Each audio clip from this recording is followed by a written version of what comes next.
প্রিয় শিক্ষার্থীরা, আশা করি ভালো আছো। আমরা এই যে পূজার ছুটির পরে আজকে তোমাদের সাথে আমার ক্লাস হিসাব বিজ্ঞান প্রথম পত্র। আমরা এর আগেও 2টা ক্লাস করেছি।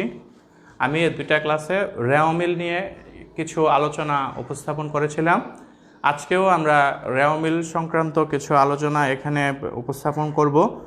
আমরা আজকে একটা বোর্ডের সৃজনশীল সমাধান করার চেষ্টা করব আজকে। তো সৃজনশীলের ক্ষেত্রে আমি একটু যদি বলে নিই, সেটা হচ্ছে যে হিসাব বিজ্ঞানের সৃজনশীলগুলা একটু বড় হয় বলতে বেশ বড়। এটা যদি বোর্ডে লিখতে চাই, একটা বোর্ডে হয়তো বা করবে না, মুছে আবার লিখতে হবে। তো তোমরা যখন এই ভিডিওটা দেখো লাইভে অথবা পরে যদি ভিডিওটা দেখো, তোমরা যদি কোশ্চেনটা নিয়ে তারপর বসো তাহলে সুবিধা হবে। আমি এজন্যে এই লাইভে বেশি বেশি করে বোর্ডের কোশ্চেনগুলো সমাধান করার চেষ্টা করি, কারণ যার যে বই আছে সে বইয়ে বোর্ডের কোশ্চেনগুলো দেয়া আছে।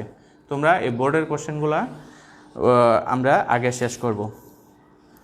আমরা আজকে বরিশাল বোর্ড 2017 সালে প্রথম পত্রের সৃজনশীলের যে অঙ্কটা আসছে রেওমিলের রিফাত এন্ড কোম্পানি, এই রিফাত এন্ড কোম্পানির রেওমিলটা আমরা আজকে তৈরি করার চেষ্টা করব। ভিডিওতে যদি কোনো অসুবিধা হয় তোমরা কমেন্টে জানাবা, আমি দেখার চেষ্টা করব। যদি থাকে, আশা করি ভিডিও ঠিক আছে।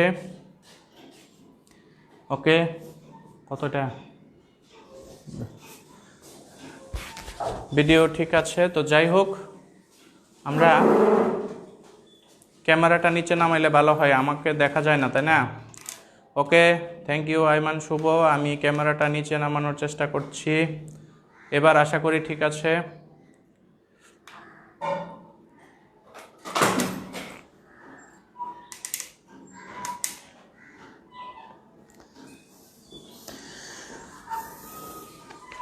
ওকে, আচ্ছা। তো আমরা এই উদ্দীপকে যে তথ্যগুলো দেয়া আছে এগুলো আমরা একটু পড়ি। প্রথমে দেয়া আছে নগদ তহবিল 1/1/2016 3,000 টাকা, প্রারম্ভিক মজুত পণ্য 15,000 টাকা, ক্রয় 32,000 টাকা, 10% বন্ধকি ঋণ 21,000 টাকা, প্রদেয় হিসাব 35,000 টাকা, সম্ভাব্য দায় 1,000 টাকা, মেশিন 26,000 টাকা, মূলধন 37,700, ভাড়া 500, শিক্ষানবিশ সেলামি 400 টাকা, প্রাপ্য হিসাব 17,200, বিক্রয় আয় 500। ওকে, নগদ তহবিল 20,000 টাকা, সুদ আয়, তারপর হচ্ছে আসবাবপত্র, অনাদায়ী ও সন্দেহজনক পাওনা সঞ্চিতি, সমাপনী মজুত পণ্য, অলিখিত ক্রয়, আন্তঃফেরত এবং বই ফেরত। যে তথ্যগুলো দেয়া আছে এই তথ্যগুলোর উপর ভিত্তি করে আমরা আগে দেখি রেওমিল তৈরি করার সময় আমরা বলেছিলাম একটা সিম্পল সূত্র অ্যাসেট, ড্রয়িং, এক্সপেন্সেস 3টা হবে ডেবিট, লায়াবিলিটি, ক্যাপিটাল, রেভিনিউ এই 3টা হবে ক্রেডিট। এই উপাদানগুলো যদি আমরা ভালোভাবে আইডেন্টিফাই করতে পারি তাহলে সুবিধা হবে। আরেকটু নিচে লিখতে হবে।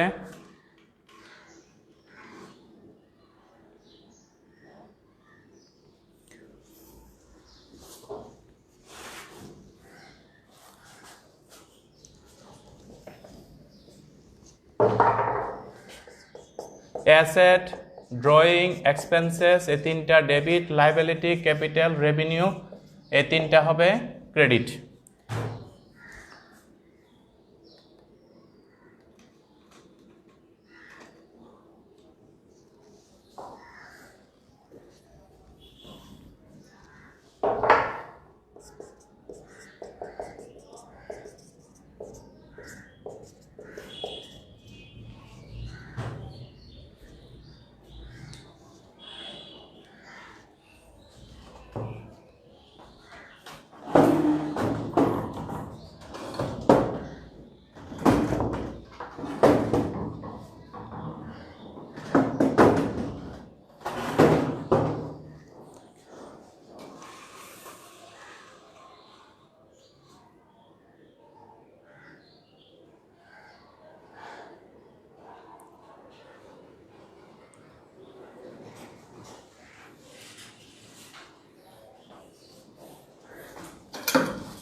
আশা করি টেকনিক্যাল যে সমস্যা ছিল এটা সমাধান করে ফেলতে পেরেছি।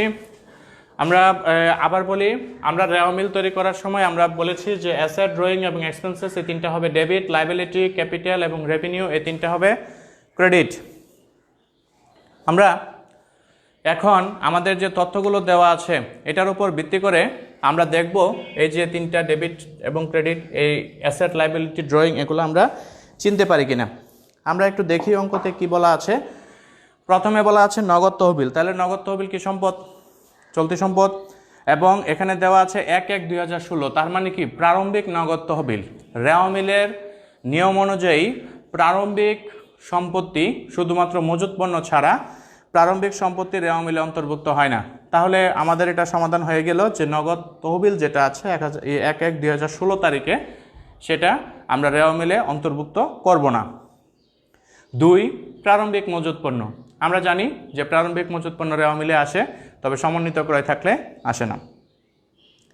নাম্বার 3, ক্রয় 32,000 টাকা, এটা খরচ, রেওয়া মিলে ডেবিট পাশে যাবে। 10% বন্ধকি ঋণ দেওয়া আছে, তো বন্ধকি ঋণ কি আমরা জানি, বন্ধকি ঋণ হচ্ছে দায়, তো দায় রেওয়া মিলে অন্তর্ভুক্ত হবে।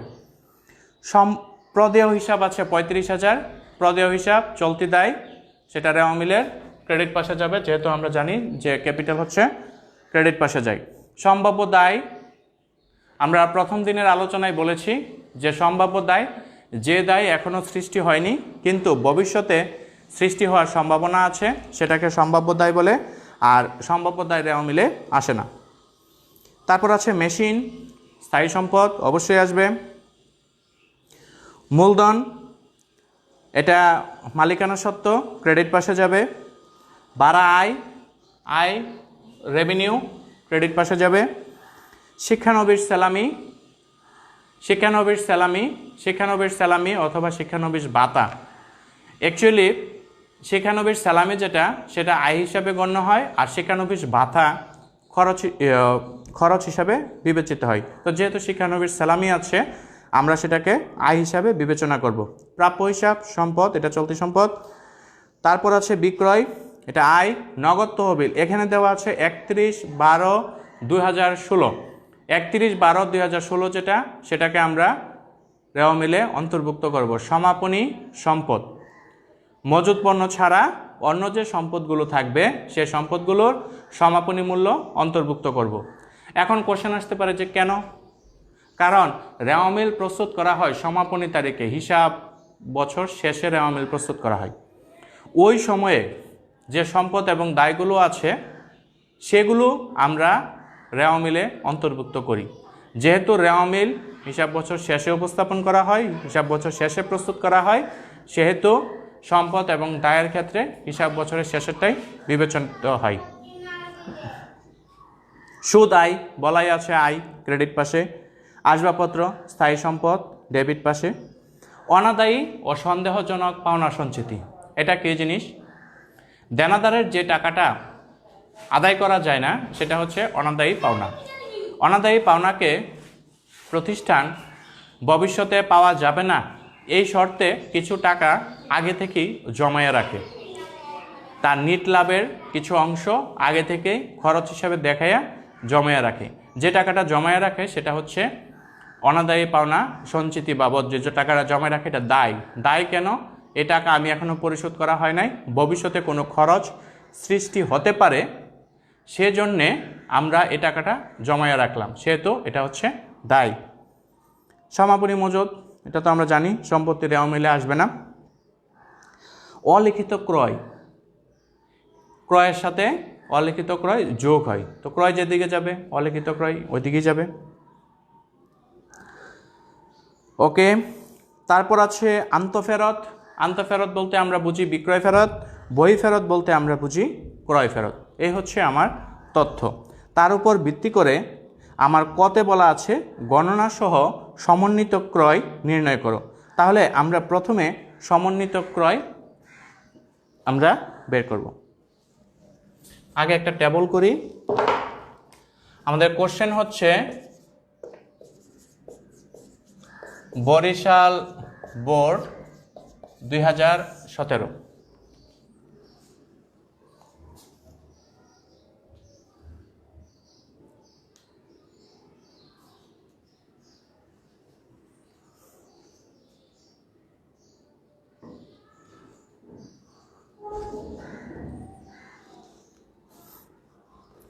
ক কতে বলা আছে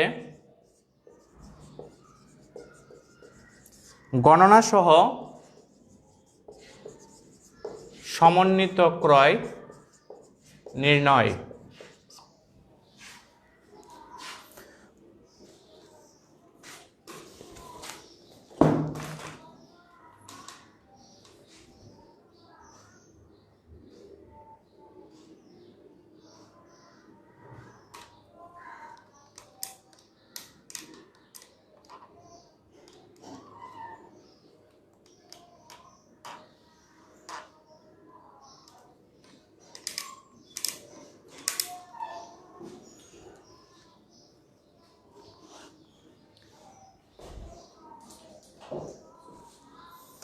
কতে বলা আছে গণনা সহ সমন্বিত ক্রয় নির্ণয়।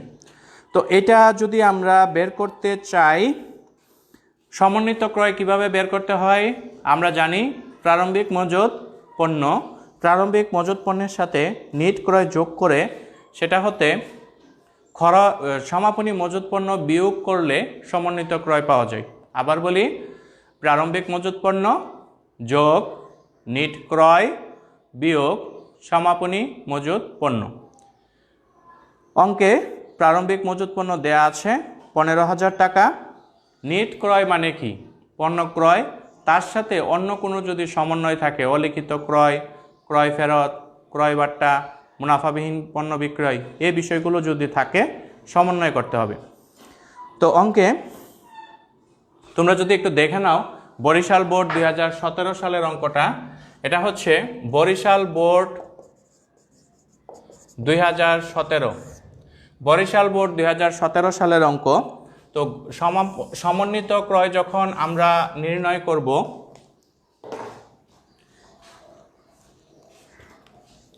সমন্বিত ক্রয় যখন আমরা নির্ণয় করব, সূত্রটা হবে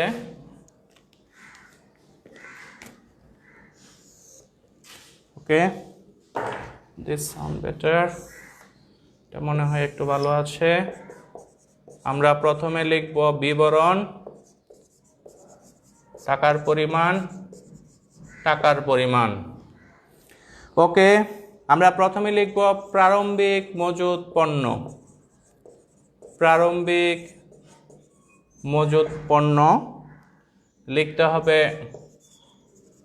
15,000 টাকা। তার সাথে পণ্য ক্রয়, ক্রয় বলতে নিট ক্রয়, পণ্য ক্রয় আছে 32,000 টাকা। অলিখিত ক্রয়, অলিখিত ক্রয় দেয়া আছে 3,000 টাকা।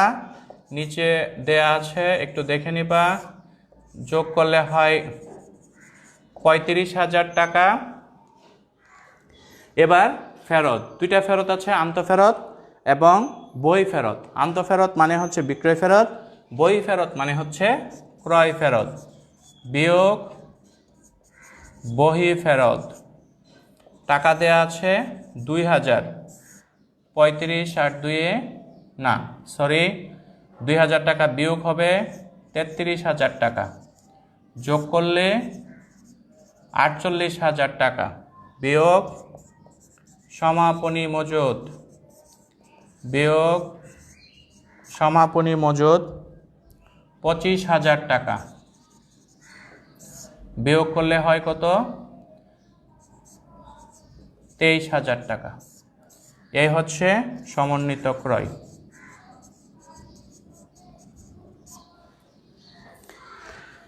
এ হচ্ছে সমন্বিত ক্রয়। তাহলে সমন্বিত ক্রয় আমরা বের করতে পারলাম।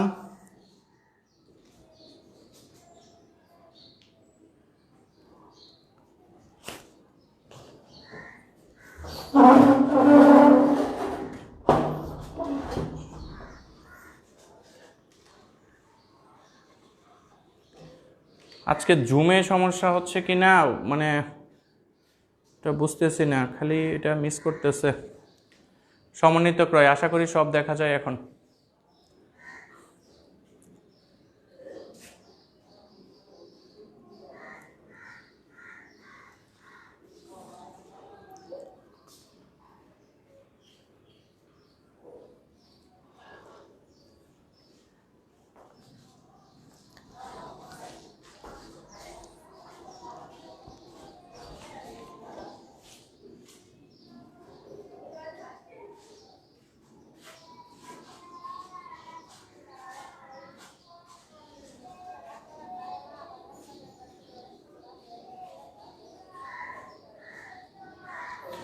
ওকে, তাহলে আশা করি এটা বুঝতে পারছো সবাই। সমন্বিত ক্রয় কিভাবে বের করতে হয়। প্রথমে হচ্ছে প্রারম্ভিক মজুদ, প্রারম্ভিক মজুদের সাথে নিট ক্রয়, নিট ক্রয় বলতে পণ্য ক্রয়, তার সাথে অন্য কোনো সমন্বয়, অলিখিত ক্রয়, মুনাফাবিহীন ক্রয় বা অন্য যে কোনো সমন্বয় যদি থাকে সেটা সমন্বয় লেখার পরে সেটা হতে ক্রয় ফেরত, বই ফেরত মানে হচ্ছে ক্রয় ফেরত, এটা বাদ দিলে যে টাকা থাকে সেটা হতে সমাপনী মজুদ পণ্য বাদ দিলে যে টাকাটা পাবো সেটাই হচ্ছে সমন্বিত ক্রয়। আমাদের উদ্দীপক এবং অঙ্ক অনুযায়ী সমন্বিত ক্রয় হচ্ছে 23,000 টাকা। ওকে, খ বলছে উপর্যুক্ত উদ্ধৃত হতে রেওয়ামিল প্রস্তুত করো। উপর্যুক্ত উদ্ধৃত হতে রেওয়ামিল প্রস্তুত করো, আমি এটা মুছে দিলাম। উপর্যুক্ত উদ্ধৃত হতে রেওয়ামিল প্রস্তুত করো। তো রেওয়ামিল প্রস্তুতের ক্ষেত্রে আমরা কি করব, সম্পদ, দায়, আয়, ব্যয় এগুলো আমরা ভালো করে চেনার চেষ্টা করব। যদি এগুলো চিনতে পারি তাহলে আমাদের কাজ হয়ে যাবে। আমরা প্রথমে রেওয়ামিল টেবল করি। এটা হচ্ছে Rifat and Co, Rifat and Co এর রেওয়ামিল।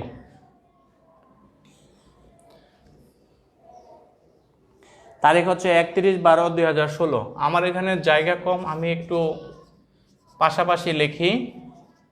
31/12/2016। ওকে,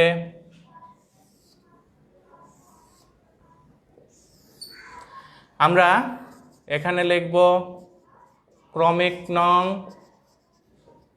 বিবরণ, এখানে হবে খতিয়ান পৃষ্ঠা অথবা সূত্র লিখতে পারো, কোনো সমস্যা নাই। ডেবিট পাশের টাকা, ক্রেডিট পাশের টাকা। এই তো হয়ে গেল রেওয়ামিলের টেবল।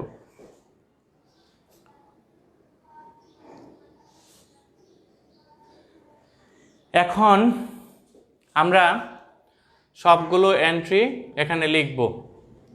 আমার এই টেবলে জায়গা নাও হতে পারে, মুছা লিখতে হইতে পারে। তোমরা ভিডিওটা যখন দেখবা একটু পজ করে এগুলো উঠায়া তারপরে লিখলে সুবিধা হবে যখন পরবর্তীতে ভিডিওটা দেখবা।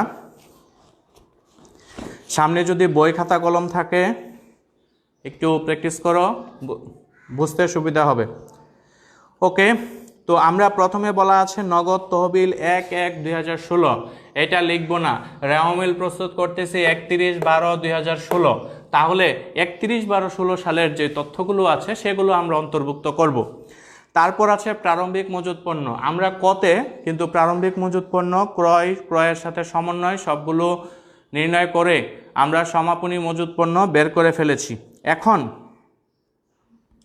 কথা হচ্ছে আমি কি সমন্বিত ক্রয় দিয়ে অঙ্ক করব না আমি এই ক্রয়, অলিখিত ক্রয় এগুলো দিয়ে অঙ্ক করব।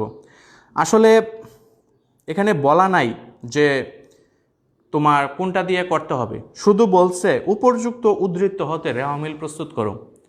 তুমি একটা করতে পারো যে সমন্বিত ক্রয় ক হতে প্রাপ্ত, আর অথবা আর একটা উপর্যুক্ত তথ্য যেগুলো আছে সবগুলো নিয়ে আমরা করতে পারো। তো আমরা সবগুলো নিয়েই করব, যেহেতু আসলে বলা নাই যে সমন্বিত ক্রয় নিয়ে অঙ্ক করো, বা যেহেতু সরাসরি শুধু বলে দিছে উপর্যুক্ত তথ্য হতে, তো আমরা উপর্যুক্ত সবগুলো তথ্যই ব্যবহার করব। তো সবগুলা তথ্যর মধ্যে প্রথমে আছে প্রারম্ভিক মজুদ পণ্য।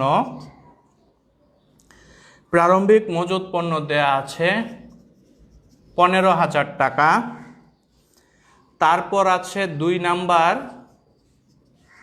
পণ্য ক্রয়।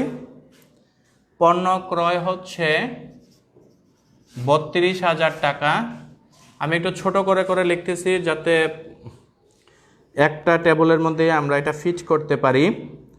যাই হোক, 3 নাম্বার যদি বুঝতে অসুবিধা হয় বলবো, আমরা আবার চেষ্টা করব। 10% বন্ধকি ঋণ, 10% বন্ধকি ঋণ দেওয়া আছে 21,000 টাকা। প্রদেয় হিসাব,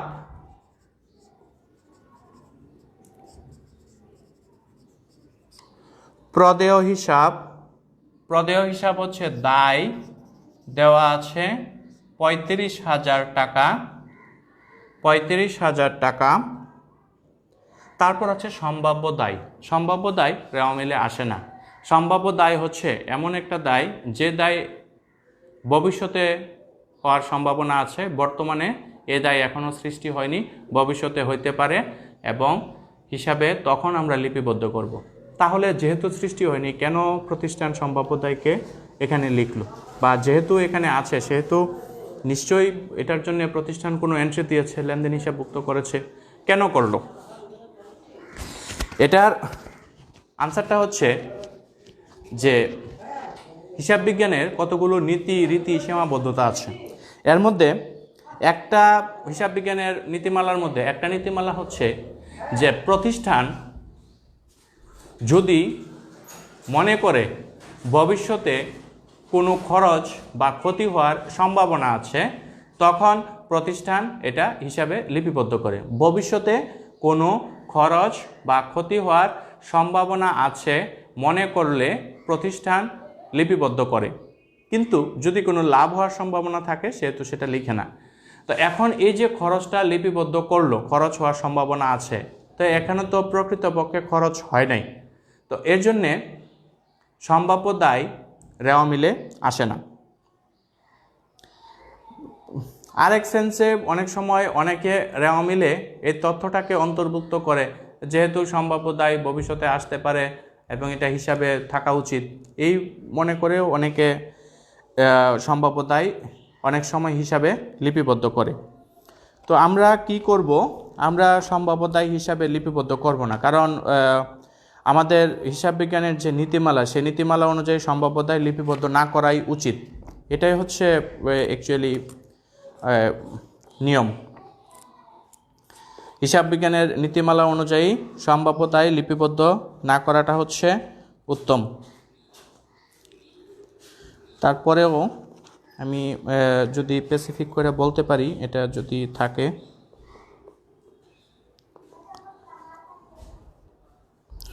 তোমাদের বইয়ে মনে হয় আছে, একটু দেখে নিবা, এটা ব্যাখ্যা দেওয়া আছে যে দায় এখনো স্বীকৃত হয়নি সে দায়, এই সকল দায়কে সম্ভাব্য দায় বলে। সম্ভাব্য দায় রেওয়া মিলের কোনো দিকে অন্তর্ভুক্ত হয় না। অনেক সময় এটা রেওয়া মিলে অন্তর্ভুক্ত হয়তো দেখা যায়, কিন্তু আমরা সম্ভাব্য দায় কখনোই রেওয়া মিলে অন্তর্ভুক্ত করব না। এটা ভবিষ্যতে সৃষ্টি হতে পারে, আসবে না। তারপর আছে নাম্বার 5, মেশিন। সম্পত্তি, স্থায়ী সম্পত্তি অবশ্যই 26,000 টাকা। মূলধন, এটা মালিকানা সত্ত্ব, আমরা সবাই জানি 37,700 টাকা। তারপর হচ্ছে বাড়া আয়, বলাই আছে আয়, বাড়া আয়, এটা বলাই আছে আয় 500 টাকা। শিক্ষানবিশ সেলামি, শিক্ষানবিশ সেলামি, অনেক সময় দেয়া থাকে শিক্ষানবিশ ভাতা। আমরা শিক্ষানবিশ ভাতাকে খরচ হিসেবে গণ্য করি এবং শিক্ষানবিশ সেলামিকে আমরা আয় হিসাবে গণ্য করি। এই তো।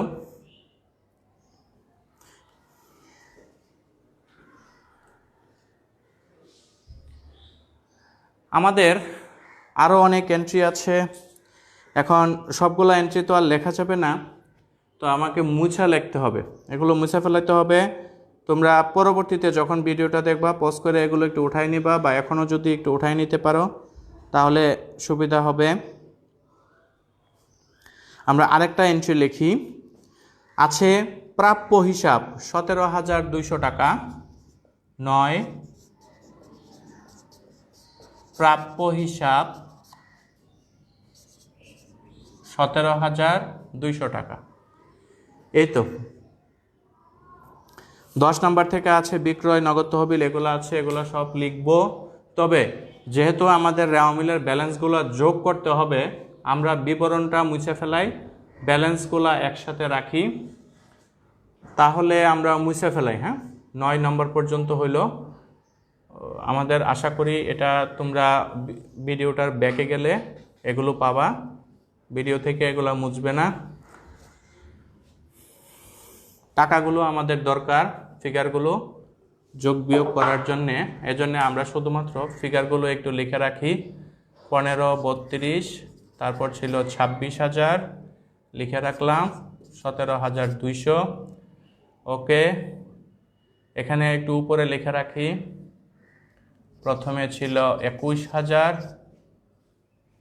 তারপর ছিল 35,000, 37,700, তারপর 500, তারপরে 400।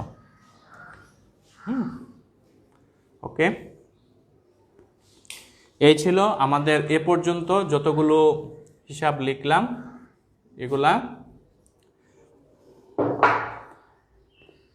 আমরা যদি সবগুলার যোগফল লিখে ফেলতে পারি তাহলে আরও সুবিধা হয়। এ পর্যন্ত আমি যা করলাম সেটার যোগফলগুলো আমরা একটু দেখি। আসলে এভাবে করা ছাড়া আমাদের আর উপায় নাই, বোর্ডে জায়গা হবে না। প্রথমে আছে 15,000, তারপর 32,000, 26,000, 17,200, 90,200 টাকা আছে। আমরা এ পর্যন্ত যা লিখলাম সবগুলোর যোগফল 90,200।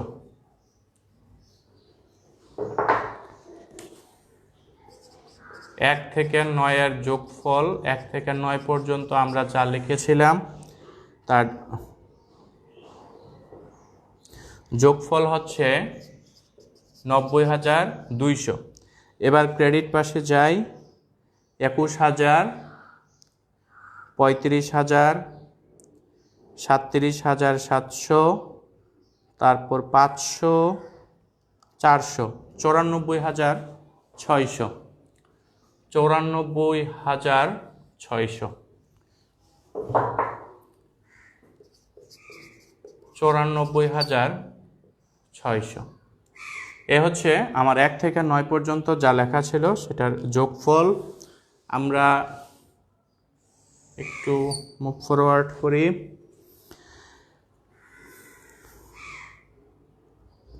আমরা প্রাপ্য হিসাব পর্যন্ত লিখেছিলাম, তারপরে 10 নম্বরে লিখব বিক্রয়। বিক্রয় হচ্ছে আয়, এই 54,000 টাকা ক্রেডিট পাশে যাবে। নগদ তহবিল 31/12/2016, আমরা যেহেতু সমাপনী করতেছি অঙ্ক সেহেতু নগদ তহবিল সমাপনীটাই লিখব 20,000 টাকা। 2016 20,000 টাকা। তারপর আছে সুদ আয়। সুদ আয় 400 টাকা, আয় ক্রেডিট পাশে যাবে 400 টাকা। আসবাবপত্র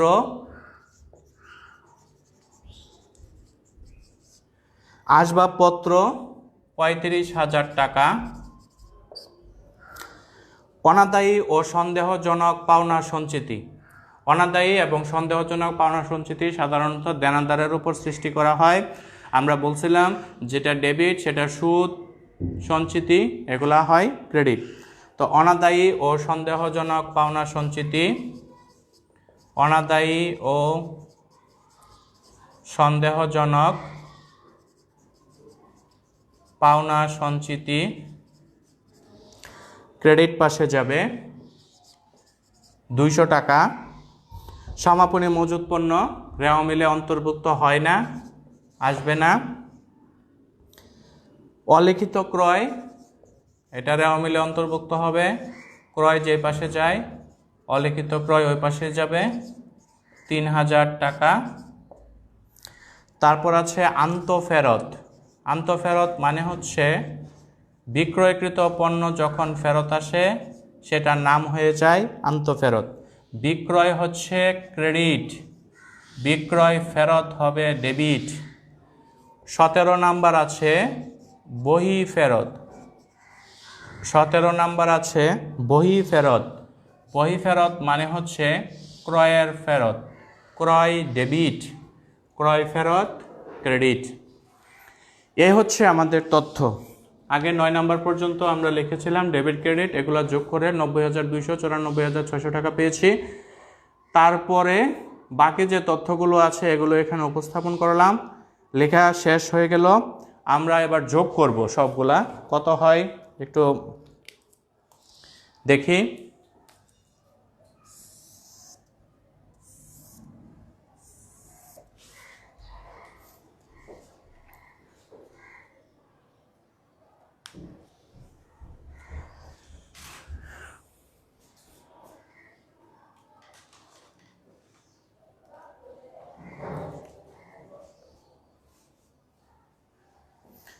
ওকে, আমাদের ক্রেডিট পাশে ছিল 94,600, ডেবিট পাশে ছিল 90,200। আমরা এখান থেকে শুরু করি। 90,200 যোগ 20,000 যোগ 35,000 যোগ 3,000, 4,000, 7,000, তাহলে যোগ করলে হয় 1,52,200 টাকা। 1,52,200 টাকা। 1,52,200। যেহেতু এটা রেওয়া মিল, দুই পাশ মিলে যাবে, ক্রেডিট পাশেও হওয়া উচিত 1,52,200। 94,600 প্লাস 54,000 প্লাস হচ্ছে 400 প্লাস হচ্ছে 200 প্লাস হচ্ছে 2,000 হয় 1,51,200। তাহলে কি হলো, এখানে হয়তোবা আমাদের ভুল, নয়তোবা বইয়ে ভুল আছে। তো বইয়ে প্রত্যেকটা এন্ট্রি কিন্তু আমরা অ্যাড্রেস করেছি, প্রত্যেকটা এন্ট্রি আমরা লিখেছি। সম্ভাব্য দায় 1,000 টাকা ব্যালেন্স আছে, কিন্তু সম্ভাব্য দায় আসলে রেওয়া মিলে অন্তর্ভুক্ত হয় না। আর নগদ তহবিলে প্রারম্ভিক উদ্ধৃত, এটাও ঠিক আছে। আমরা সমাপনী মজুত পণ্য লিখি নাই, এটাও ঠিক আছে। তাহলে আমাদের অঙ্ক আশা করি ভুল নাই। তো যেহেতু 1,000 টাকার এখানে গ্যাপ আছে, সেহেতু যে 1,000 টাকার গ্যাপ আছে এটাকে আমরা অনিশ্চিত হিসাব দিয়েই লিখব।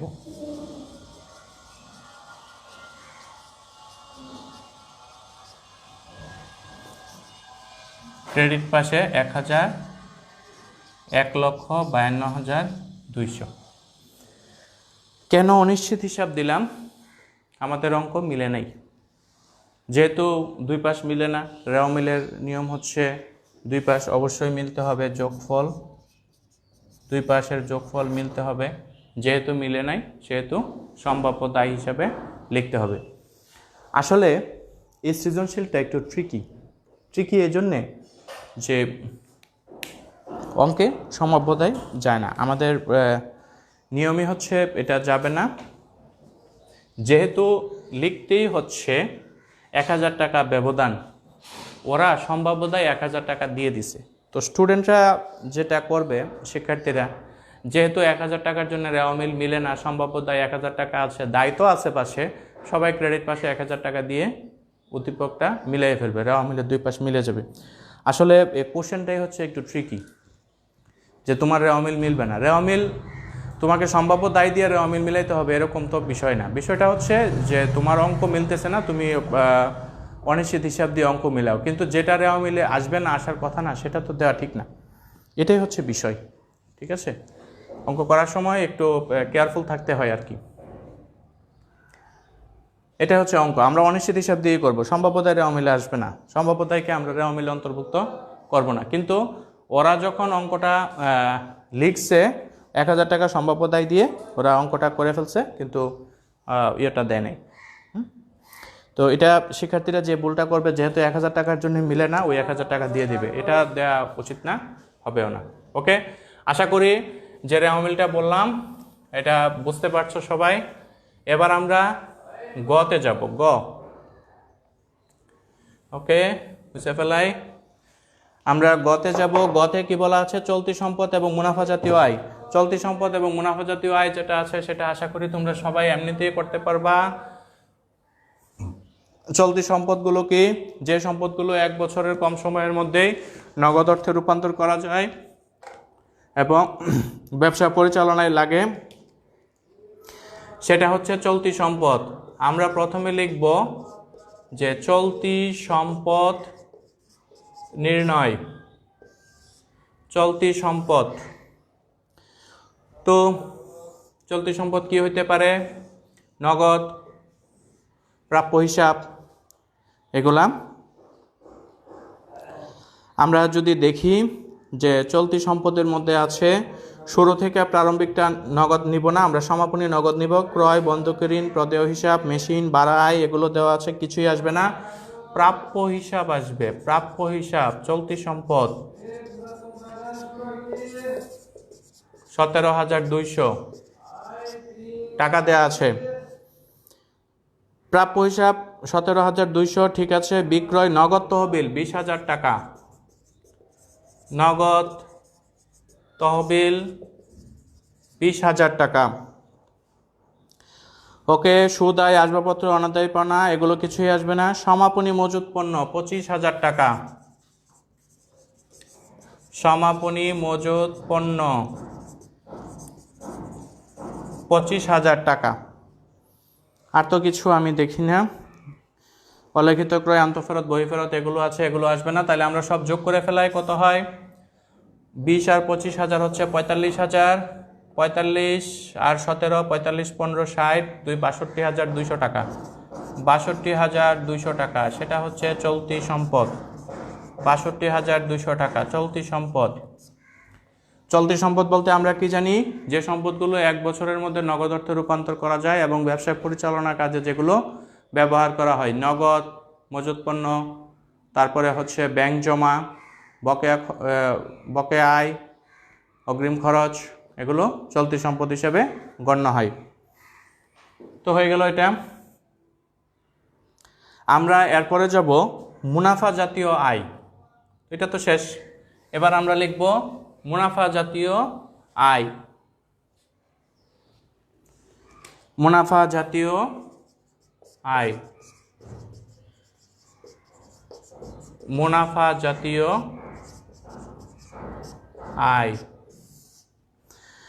তো মুনাফা জাতীয় আয়ের পরিমাণ, মুনাফা জাতীয় আয় যদি আমরা দেখি, মুনাফা জাতীয় আয় কি কোনগুলো আছে যেগুলো আয় বিবরণীতে অন্তর্ভুক্ত হয়। আয় বিবরণীতে যেগুলো অন্তর্ভুক্ত হয় সেগুলোই হচ্ছে মুনাফা জাতীয় আয়। আমরা আয়ের দিক থেকে যদি যাই, সুদ আয় আছে, শিক্ষানবিশ সালামি আছে, ভাড়া আছে, বিক্রয় আছে, আবার বিক্রয়ের সাথে কিছু সমন্বয় আছে, সেটাও আমাদের দেখতে হবে। তো আমরা এই মুনাফা জাতীয় আয় নির্ণয় করার সময় বিক্রয়ের ক্ষেত্রে আমরা আসলে নিট বিক্রয়টা লিখি সাধারণত। তো আমরা বিক্রয় যখন লিখব তখন নিট বিক্রয় লিখব। তো নিট বিক্রয় মানে কি? বিক্রয় হতে বিক্রয় ফেরত বাদ দিলে নিট বিক্রয় হয়। বিক্রয় আছে 54,000 টাকা বিয়োগ বিক্রয় ফেরত মানে হচ্ছে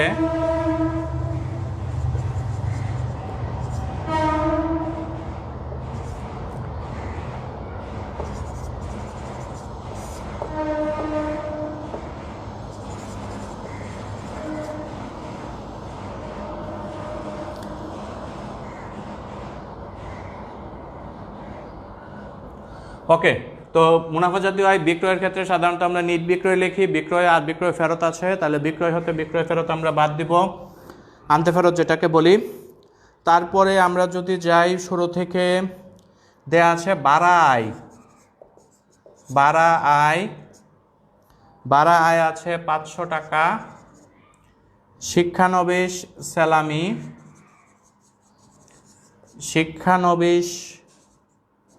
শিক্ষানবিশ অনেক শিক্ষানবিশ সালামি, এটা রস্বীকার, অনেক বইয়ের দীর্ঘিকার দিয়েও লেখা আছে। শিক্ষানবিশ সালামি 400। তারপর আছে সুদ আয়, সুদ আয় 400 টাকা, 50,500, 50,900, 51,300 টাকা। এ হচ্ছে আমার অঙ্ক, মোট আয়। আশা করি এ দুইটাতে কোনো সমস্যা নাই বুঝতে, যে আমাদের মোট আয় বের করার সময় বিক্রয়, আন্তঃফেরত অর্থাৎ যেগুলো দেওয়া মিলে ক্রেডিট পাশে যায়, আয় বিবরণীতে যায়, সেটাই হচ্ছে আমার মুনাফা জাতীয় আয়। চলতি সম্পদ যেগুলো 1 বছরের মধ্যে নগদ অর্থে পরিশোধ করা, মানে নগদ অর্থে রূপান্তর করা যায় এবং ব্যবসা পরিচালনা কাজে যেগুলো ব্যবহার করা হয়, নগদ তহবিল, ব্যাংক জমা, মজুত পণ্য, এই বিষয়গুলা। তো এই বিষয়গুলা আশা করি খুব সহজে তোমরা করতে পারো। যাদের কাছে যে বই আছে সে বইয়ে 2017 সালের এই অঙ্কটা পেয়ে যাবা, বরিশাল বোর্ড। এই অঙ্কটা দেখে তারপরে যদি সমাধান করো তাহলে সুবিধা হয়। আর এক এক বইয়ে অনেক সময় ফিগার টাকার অ্যামাউন্ট কম বেশি থাকতে পারে, এটা কোনো সমস্যা না। তোমার বইয়ে যে টাকার অ্যামাউন্টগুলো দেওয়া আছে এগুলো দিয়ে যদি তুমি অঙ্ক করো তাহলে আনসার একই হবে। আর এই অঙ্কের রেওয়া মিল তৈরি করার সময় আমরা যেটা বলেছি যে সম্ভাব্য দায় ছিল 1000 টাকা, সম্ভাব্য দায় রেওয়া মিলে আসে না। তোমার বইয়ে দেখবা বিস্তারিত আরও ব্যাখ্যা বলা আছে কেন সম্ভাব্য দায় রেওয়া মিলে অন্তর্ভুক্ত হয় না। কিন্তু রেওয়া মিল করতে গিয়ে দেখা যায় যে ক্রেডিট পাশে ওই 1000 টাকারই ঘাটতি হয়। যদি ঘাটতি হয় সেটা আমরা অনিশ্চিত হিসাব দিব, এর জন্য তো আমরা সম্ভাব্য দায় লিখব না। এগুলো অনেক সময় কোশ্চেন একটু ট্রিকি কোশ্চেন হয়, এ হচ্ছে বিষয়। আর প্রথমে ছিল সমন্বিত ক্রয়। সমন্বিত ক্রয় বের করার সূত্র হচ্ছে প্রারম্ভিক মজুত তার সাথে ক্রয় যোগ, তার সাথে এখানে ক্রয় বলতে নিট ক্রয়, যদি ক্রয়ের সাথে কোনো সমন্বয় থাকে, ক্রয় ফেরত, ক্রয় বাটা, মুনাফা জাতীয় ক্রয়, অলিখিত ক্রয় যা আছে সবগুলো সমন্বয় করতে হবে। আর হচ্ছে সমাপনী মজুত বাদ দিতে হবে। এই হচ্ছে অঙ্ক। তো আশা করি এই অঙ্কটা তোমরা মনোযোগ দিয়ে পড়লে একটু বুঝতে পারবা। আজকের যে ভিডিওটা প্রথম দিকে একটু মোবাইল সেটআপে একটু সমস্যা হয়েছিল, সেই জন্য আন্তরিকভাবে দুঃখিত। আশা করি পরবর্তী ক্লাসে আমরা আরও ভালোভাবে এটা করতে পারবো এবং হোপফুলি তোমাদের সাথে আবার 8 তারিখ দেখা হবে। ততদিন পর্যন্ত ভালো থেকো। ধন্যবাদ সবাইকে।